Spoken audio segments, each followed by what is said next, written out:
72%. That's not just a number. That's the devastating reality of marriages that report severe distress while parenting a prodigal child. Even more shocking, studies show that couples with wayward children are 3 times more likely to divorce than other parents. If you're listening right now and these statistics hit too close to home, if you and your spouse are feeling like you're on opposite ends of an emotional battlefield, or if you're lying awake at night wondering if your marriage will survive this season, stay with us. Welcome to Warfare Parenting, faith-driven strategies for struggling parents of teens and adult children. I'm your host, Laine Lawson Craft. You're in the right place if you're battling with prodigal children, facing family crises, or seeking spiritual guidance in parenting. Today, we'll equip you with powerful biblical strategies to reclaim your child's destiny and restore hope in your family. Let's step into this faith-filled journey of hope and healing together.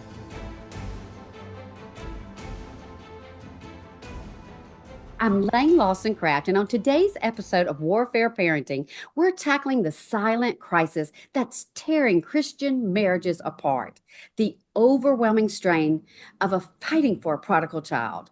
My guest today is Jill Savage. She's a best-selling author and speaker who is passionate about encouraging families. She's the author and co-author of 14 books, including Professionalizing Motherhood, My Heart's at Home, Real Moms, Real Jesus, Living with Less so Your Family Has More, No More Perfect Moms, No More Perfect Marriages with her husband Mark, and her most recent release, Empty Nest Full of Life.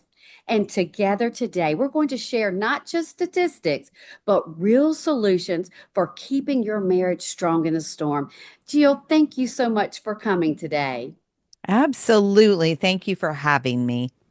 You know, Jill, my husband and I, we both discovered a breathtaking, heartbreaking truth about our journey with 3 prodigals. While everyone was asking about our children, nobody asked about our marriage.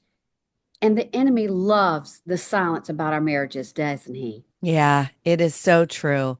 It is like this, it is the byproduct. It is an outfall, it's a fallout from what happens when our kids are struggling and wandering and on their own journey. It often just eats at the connection in the marriage. It does.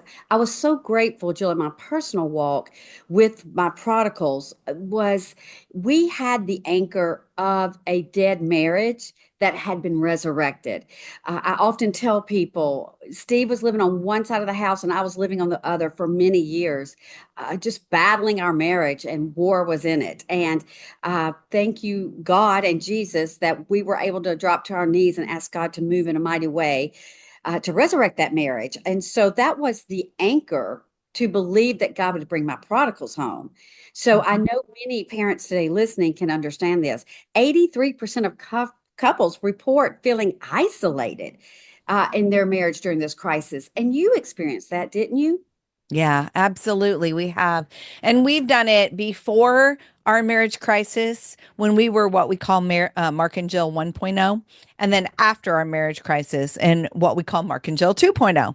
And so we've dealt with prodigal during both of those times. And we've handled it so much better as Mark and Jill 2.0 than we did in 1.0 because we were lacking some skills in our relationship. We were lacking some communication skills. We were lacking compassion for each other. We were lacking an understanding of our differences. And so oftentimes that's part of the reason that it wrecks marriages when there is something difficult like a child that is struggling. It is wrecking marriages because each partner, the husband and the wife, they handle that stress, they handle that concern in very different ways. And that can really divide them if they're not aware of that. Well, let me ask you, I love the fact that is, I did not realize you had a 101 and a 201 In the 101, was it a dramatic prodigal or was it just, a typical fight with the teen, a rebellious situation? No, it was a dramatic prodigal. So we have a son that has a lot of mental health issues and is often homeless and in and out of hospitals, in and out of psych wards. Just really, really difficult. And that's still going on to this day. He's now 30. So our crisis, our own marriage crisis happened 12 years ago. And so, at that time he would have been what, 18, but it started with him when he was 15. So it was in the midst of it. So we dealt with that before our crisis when we weren't the healthiest in our marriage, during our crisis when things were really, really dark and we were separated for a season. And then after our crisis when we were redeemed and healed. It is difficult no matter what you're dealing with. But I tell you, when your marriage has some tools and you are no longer being distracted by the marriage hurts, you can then come together so much easier. That is so powerful. Yes, I agree to that completely. Being through the same storm of marriage resurrection and restoration, and then having prodigals. I don't know about you, Jill, but we had to catch each other not blaming one another I know. for the crisis that we continue to face with the three prodigals. Did you run into that? Yeah, absolutely. And it's easy to do because we want to, we're grasping for straws like what has caused this? And then it becomes real easy. This is where the enemy gets in there and it does become warfare, not just for your kid, but for your marriage, because the enemy comes in and whispers lies like, well, if he would have been more present at home, then maybe your child wouldn't be doing this. Or if she would have not had an anger issue, then maybe that, I mean, it's so easy. And then we verbalize that, right? The enemy whispers that to us. And then before you know it, we're believing it and we verbalize it. And now we have a battle, going on, not just for our child, but within our marriage relationship. So we have to be aware of that, Laine. We can't succumb to the whispers of the enemy that wants to divide us in our marriage. Right. And that's scriptural. It says a house Oh, divided fall. And the enemy knows that. And so he definitely uses that prodigal, that wayward child, the mentally ill child, whatever you're facing today, as ammunition to blow that marriage up. Don't you agree? oh my gosh. Yeah. It's like, oh, here's another. And it doesn't take much. In Romans, the book of Romans, it's Romans 8, 5, and 6. It says, for those who live according to the flesh, set their minds on the things of the flesh. And those who live according to the spirit, set their minds on the things of the spirit. For to set the mind on the flesh is death, and to set the mind on the spirit is life and peace. And so, what's really important for us is to recognize our thinking really makes a difference. So, if our mind is set on the flesh as it relates to our spouse, meaning all we see is what they do wrong, all we see is how we can blame them, we're going to experience death. The Bible tells us, hey, the result of that is going to be death. But if we can actually set our mind or push our mind into a different place, a place of life, a place of believing the best in our partner, a place where we don't blame, a place where we see each other's strengths and we are putting the flashlight on the strengths, not on the weaknesses, then we experience life and peace. So we really have to, especially when we are in difficult situations, dealing with a prodigal, we have to take our own thoughts captive as it relates certainly to that child that can be a part of it, but to our partner, because then that keeps the enemy from getting in there and whispering those lies that then, if we believe those, they're the flesh, and then we're experiencing death. So we actually have to push our thinking in a different direction so that our marriage stays strong. And I want to put in here right now, Jill, that for those that may not be, very familiar with all of your wonderful books and events you have, you are a Christian and your husband was a pastor. Isn't that correct? Yes. Uh-huh. Yeah, so it just shows many people think maybe, in this marriage battle over a prodigal, maybe we aren't spiritual enough. Maybe we're not godly enough. But, Jill, that's another lie, right? It is. It is.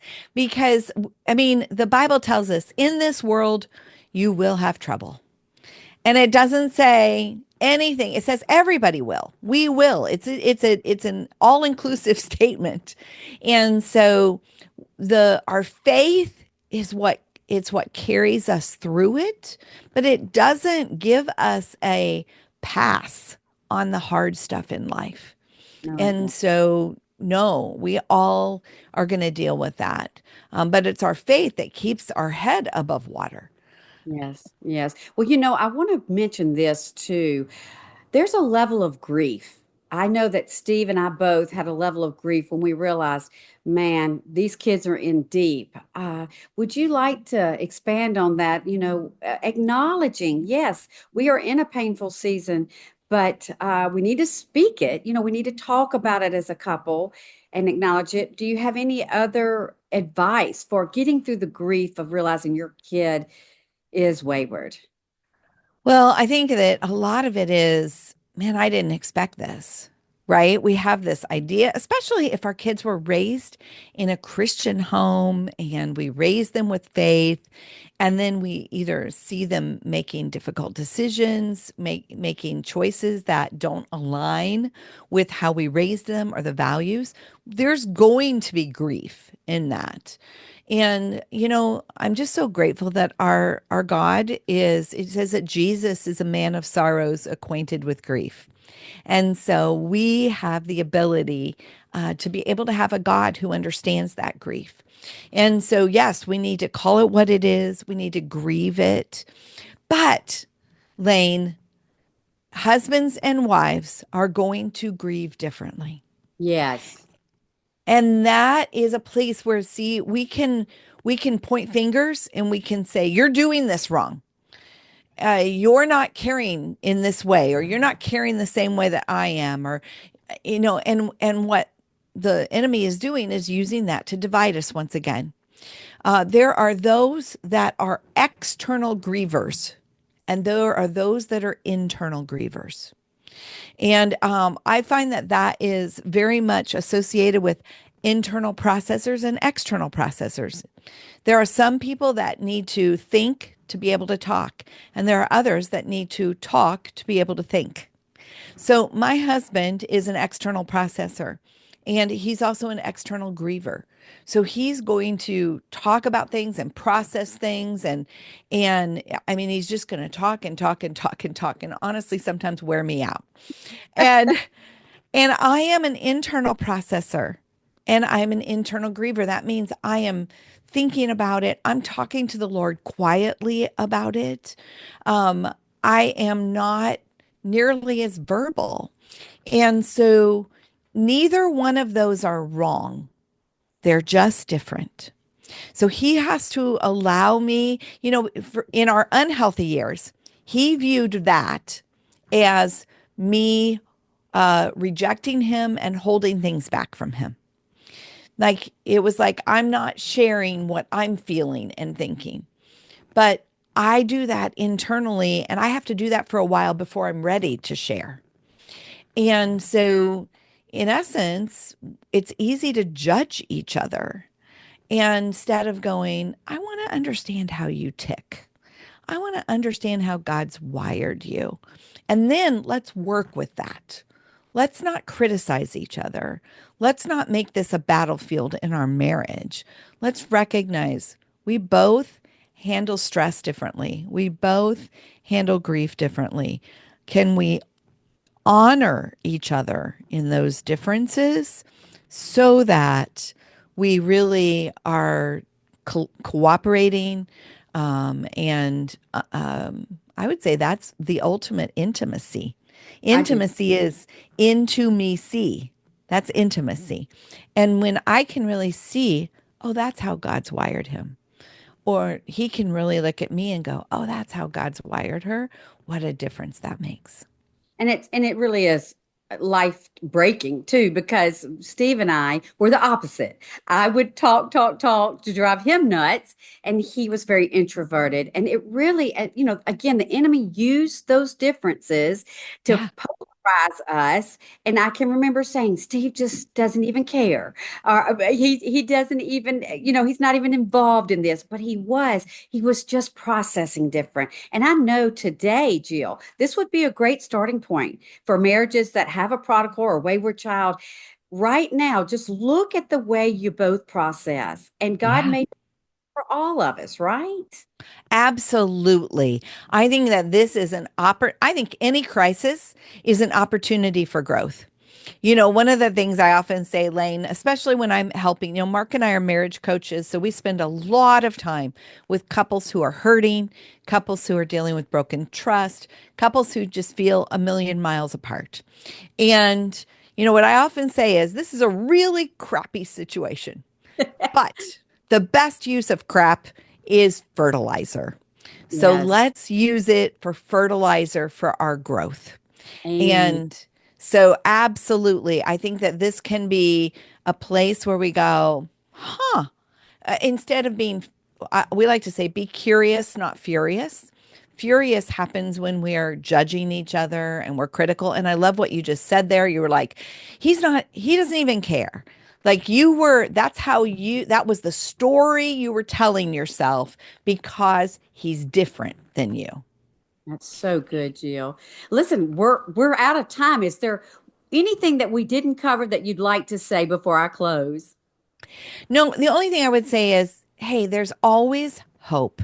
There's always hope. Their story isn't over yet. Your story and your marriage, that story isn't over yet. But the other thing I would say is, if your marriage is struggling in the midst of it, just get help. Don't suffer in silence. A lot of us, it takes the average couple 6 years to get the help they need. And let me tell you, as a marriage coach, when somebody has waited 6 years, we have a much bigger ball of yarn to have to unravel. And so what's important is do it. And if your partner is unwilling to get the help, do it yourself. Because if one person changes in marriage, the marriage changes. So don't suffer in silence. So good, Jill. Listen, as we close today's vital conversation, I want to speak directly to that couple who might be listening separately. Maybe one in the car and one at home, feeling the weight of distance that's crept in during this battle for your child. Those statistics we opened with don't have to be your story. What Jill has shared with us today isn't just marriage advice. It's a battle plan for couples in the trenches. Listen, your marriage isn't over yet. You can survive this season. It can become stronger through it. Every united prayer, every intentional conversation, every choice to turn toward each other instead of away. Yeah. These are victorious in the spiritual warfare of your family. Take one step today. Maybe it's scheduling that weekend check in, like we discussed, or maybe it's reaching out to a counselor or joining a support group for couples walking out this road. Whatever that step is, take it together. Your unity is not just crucial for your marriage, it's a powerful warfare strategy for your prodigal's return. Remember what we learned about supporting each other through grief and maintaining connection in the crisis. You don't have to navigate this alone, and you certainly don't have to become another statistic. I'm Laine Lawson Craft, and until next time on the Warfare Parenting, hold on to this truth. The same God who's fighting for your prodigal is fighting for your marriage. This storm doesn't have to tear you apart, it can bring you closer together. Thank you for joining us on Warfare Parenting. Remember, you can overcome even the most challenging parenting battles with faith and the right strategies. If this episode has touched your heart or provided valuable insights, please subscribe to our podcast and leave a review. Your support helps other struggling parents find the hope and guidance they need. Until next time, remain steadfast in faith and remember together we never give up on our families. Visit my website too for my new book, Warfare Parenting, a daily battle plan to fight for your child. The first 10 days are free on my website and many other free resources. Go to LaineLawsonCraft.com.